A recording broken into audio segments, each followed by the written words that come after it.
नहीं है। क्यों? मुझे घर जाना है। क्यों जाना है घर? रोटी खानी है। क्या खानी है? रोटी। अल्लाह, रोटी भूख लगी है आपको? मैं दे दूं रोटी? ना।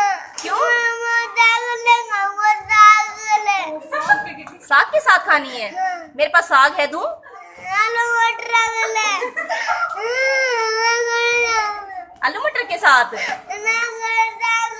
अच्छा सुनो तो, आलू मटर मैं दूं? घर जाऊंगा। घर जाना है? घर जाके क्या करोगे?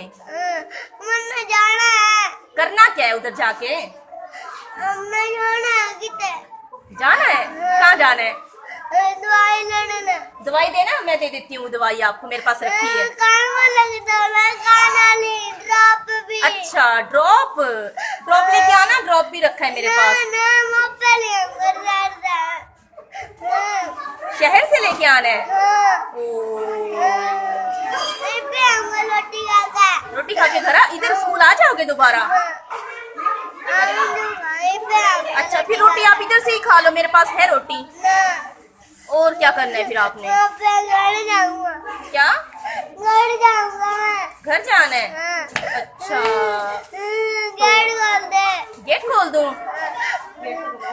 गेट को लॉक लगा हुआ है, कैसे खोलूं? ताला लगा हुआ है, ताला। ताला कैसे खोलूं? अच्छा चलो मुझे ये बताओ, चलो फिर मुझे हंस के दिखाओ, अच्छे से हंस के दिखाओ, फिर आपकी छुट्टी हो जाएगी, जोर से हंसो।